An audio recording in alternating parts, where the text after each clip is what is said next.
সুপ্রিয় দর্শক আসসালামু আলাইকুম। দেশ ও প্রবাসে যে যেখানেই আছেন আপনাদের প্রত্যেককে শুভেচ্ছা জানাচ্ছি। আজকে নতুন একটি প্রতিবেদন দেখতেই পারছেন, আমার সামনে একটি আপু আসছে। আপুটা দেখতে শুনতে অনেকটাই সুন্দর। আসলে কেন আসছে প্রতিবেদনে বা কী বলতে চাই, চলুন কথা বলে জানার চেষ্টা করি। আপু আসসালামু আলাইকুম। ওয়ালাইকুম আসসালাম। আপু আপনার নাম কি? বৈশাখী। বৈশাখী আপু, কেমন আছেন আপনি? ভাই আছে কোনো মতো। কোনো মতো আছেন? পুরোপুরি ভালো নাই? পুরোপুরি ভালো নেই, পুরোপুরি ভালো থাকলে প্রতিবেদন আসবে। দেখে তো মনে হচ্ছে পুরোপুরি ভালো আছেন। না ভাই, অনেকটাই কষ্টের জীবন। কিসের কষ্ট আসলে? ভাই আম্মুটা অসুস্থ, বাবার একটা ফেলে চলে গেছে, পরের বাড়ি কাম করি, খুব কষ্ট। মানুষের বাসাতে কাজ করতে হয়।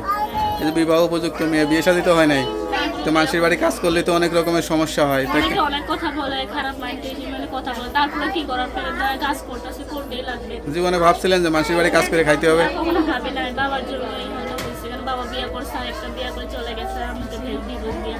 মানে বাবা থাকলে তো আর সংসারে এই কষ্টটাও হতো না, আপনার কাজও করতে হতো না, তাই না? পরের বাসায় কাজ লেখাপড়া করছিলেন? না ভাই, পড়ালেখা হয় নাই, কেন ছোটবেলায় আমার বাবা ফেলে দিয়ে চলে গেছে। লেখাপড়া করাইতে পারি। আচ্ছা আচ্ছা, কোনো প্রেম ভালোবাসা ছিল? না, আমার প্রেম ভালোবাসা নেই। এটা তো মেনে নেওয়া যায় না, এটা সত্যি কথা। প্রেম ছিল? সত্য কথা, আমি প্রেম করি না। প্রেম করলে বলতাম, কারণ আমি এমন একটা মানুষ চাই যে যাকে বিয়ে করবো তার সাথে যেন আমি প্রেম করবো। সব ভালোবাসা স্বামীর জন্য রেখে দিয়েছেন? সব স্বামীর জন্য ধরে রেখে। সবাই তো বউ হতে চায়, আপনি কেমন বউ হবেন? আমিও সুন্দর একটা বউ হতে চাই, তার যে আমাকে বিয়ে সাথে করে ভালোবেসে। স্বামীর মনের মতো বউ হতে চান? হ্যাঁ, সত্যি বলতেছেন? সত্যি। কি ভালো রান্না করতে পারেন? আমি সব রান্না করতে পারি। যাক, তো স্বামীকে রান্না বান্না করে সুন্দর করে খাওয়াই দাওয়াই সংসার করতে পারবেন, তাই তো? তো আপনার সঙ্গে কীভাবে যোগাযোগ করবে? আমার নাম্বার আছে, নাম্বারে যোগাযোগ করতে পারি। নাম্বার দিলে সমস্যা নাই তো? নাম্বারটা মুখস্থ আছে? আমার মুখস্থ নেই, আপনি বললেন। তো নাম্বারটা আমার কাছে দেন, আমি দেখে বলে দিই। হ্যালো বিয়ার, শুনলেন অসহায় এক গরিব পরিবারের মেয়ে, জীবনের সব কিছু স্বামীর জন্যই।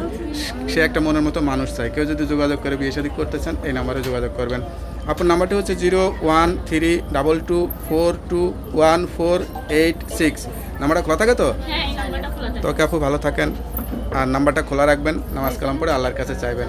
আসসালামু আলাইকুম। ওয়ালাইকুম আসসালাম।